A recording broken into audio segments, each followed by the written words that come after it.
welcome to a new episode of The Brand Called You. I am Arani and I'm with the founder of the Guardian Pharmacy and Equation Coaching, Ashutosh Garg. And today we are talking about franchising. Hello, sir. Hi, Ravi. So, my first question is, what is franchising? Franchising is a means of being able to expand your business, your services, anything that you have been able to develop with your expertise to a much larger geography and to a much larger community by getting like minded people who will be able to respect whatever you have created and take it to a larger audience.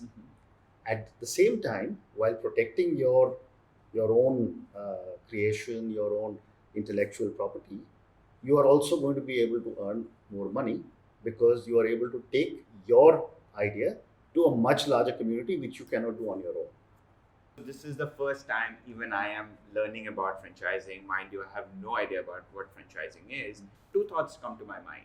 Firstly, it sounds like a way to scale up your business very quickly Correct. across vast geographies. Correct. That is one. And the second is fear of losing control.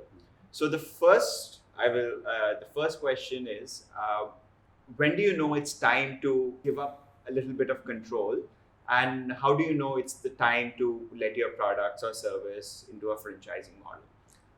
So I think the time to start thinking of franchising is when you have got an incredibly successful model. Let's look at a restaurant, for example. I mean, you've got a restaurant which is doing exceptionally well. Great food, lot of customers, you're making a lot of money. All your systems and processes are standardized. Your training has been done well. Your menus are standard. Your procurement systems are standard. Right? And then you say that I want to be able to, so let's say my first restaurant is in Gurgaon.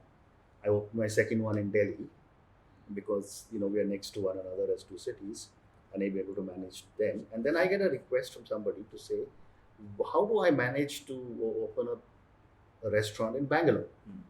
Now, I don't have the capability, nor do I have the money to be able to fly down to Bangalore every week to run my restaurant. But I like the idea of opening a third restaurant. So I now start to think of what will go into opening that restaurant. So I have to first find a partner who believes in the same concept that I do.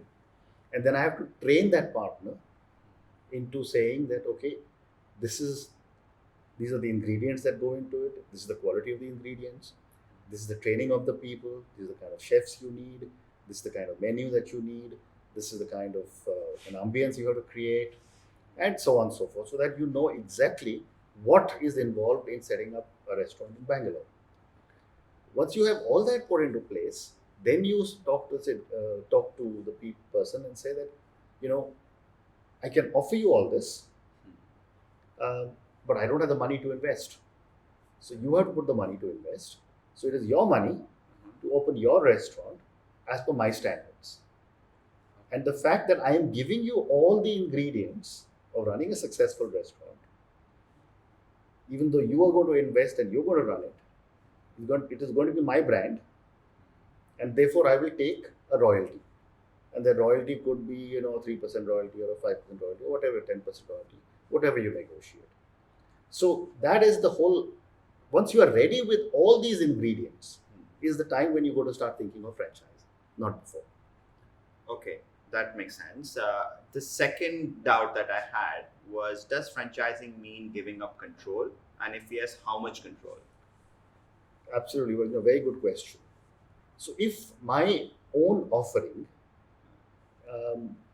does not have an entry barrier, which means that if I'm a trader, or I'm just buying goods and selling it to someone else, and then I say that, already, why don't you open a similar business like me? Very soon you will realize that, hey, listen, I'm not getting anything extra, right? And you will start to do things on your own, and that is where I will start to lose control.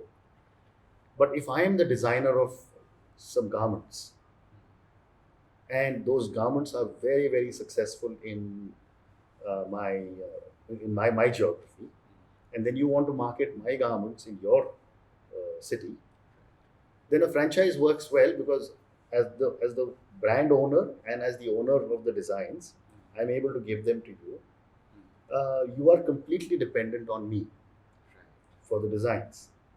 In which case, there is no way that I will be able to lose control because I am able to hold on to the intellectual property myself.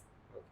So there is a very fine difference between what can happen and what cannot happen. Classical example is of a major American food chain um, which went into Japan. And Japan, the brand became so large that they started changing the menus. They started changing the way the brand is pronounced, and that particular company had lost all control over their brand.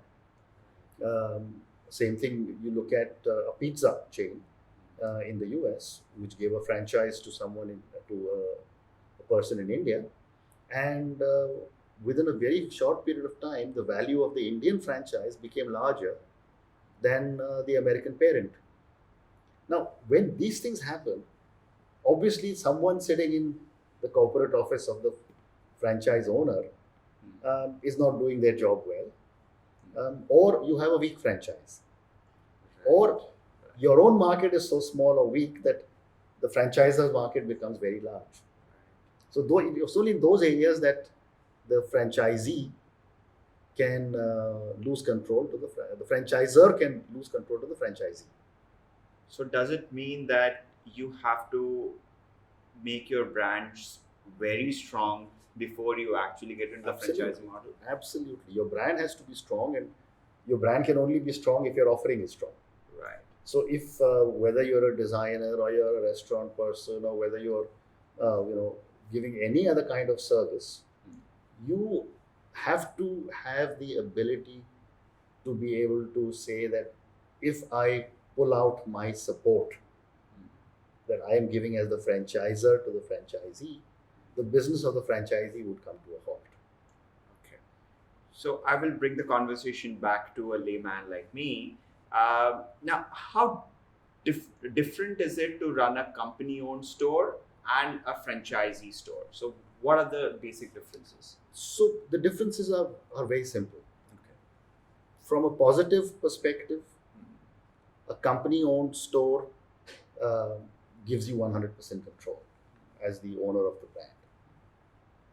But the negatives are that one, it is in a different location, which could be 1,000, 2,000 kilometers away from where you are. Company-owned store also needs a large amount of capital investment. So therefore, if you have a shortage of cash, which most businesses, certainly young businesses wanting to grow, have, then you don't have the ability to expand as fast on your own. Number three, company-owned stores will invariably have company employees. And the larger the number of company employees, the larger your head office team becomes. Because to be able to manage, few hundred or few thousand employees gets more and more challenging. I mean, the more number of people, the greater the challenge is on its own. So, most generally, what is seen is that unless you have unlimited capital, you will create your brand in the place that you are living in your own geography. And then, if you are really keen to expand, you will start to look for franchisees who will, at the very least, have the same value systems as you do as the owner of the brand. So what are the steps one must take to protect the brand value? So the first and most important is a very strong franchise agreement. That is the first thing that you will always sign before you give away your franchise. And that was, there are plenty of options and agreements and drafts available in the world, because franchising is not something new. I mean, it's been followed certainly in the US for the last 100 odd years. So the documentation, the agreements have to be very, very firm from a legal perspective. The second thing is that you must have people on as a part of your team who are constantly monitoring the performance of the franchisee. Um, if that means that the franchisee is beginning to step out of line or is not uh, delivering on their commitments or is violating any of the conditions of the franchise agreement, then it is important to be able to tell that individual that, hey, listen, you're out of line, let's get back on track. And if it is repeated often enough, then maybe it would mean termination of the franchise. Okay. So you have worked very hard to build your brand, and you cannot let anybody else dilute it because you would just want to be greedy and want to expand your brand. If you're not ready with all the different ingredients required to be able to run a successful franchise, my recommendation to people always is don't franchise, because it's the quickest way to destroy whatever you have created, and before you know it, in your desire to expand to other geographies, you may find that your own business has been destroyed completely. So, as a franchisor, is your franchisee's success your responsibility, or Absolutely. oh, okay, Absolutely. It is your responsibility because you are asking the franchisee to put up their money, to give their time, and to be able to say that you are selecting me as a brand because I am a successful brand.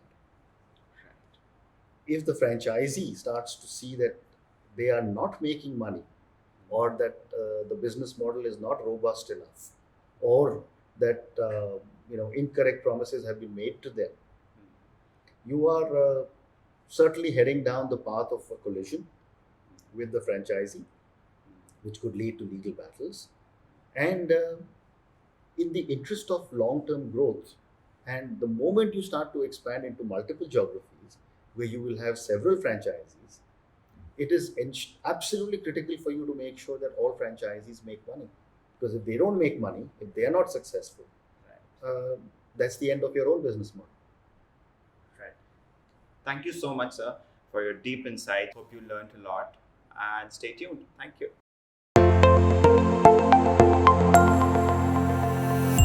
Thank you for listening to the Brand Called You podcast. Be sure to visit tbcy.in to join the conversation, access show notes, and discover fantastic bonus content. You can follow us on YouTube, Twitter, Facebook, and Instagram. Simply search for the Brand Called You. Thank you, and see you next week.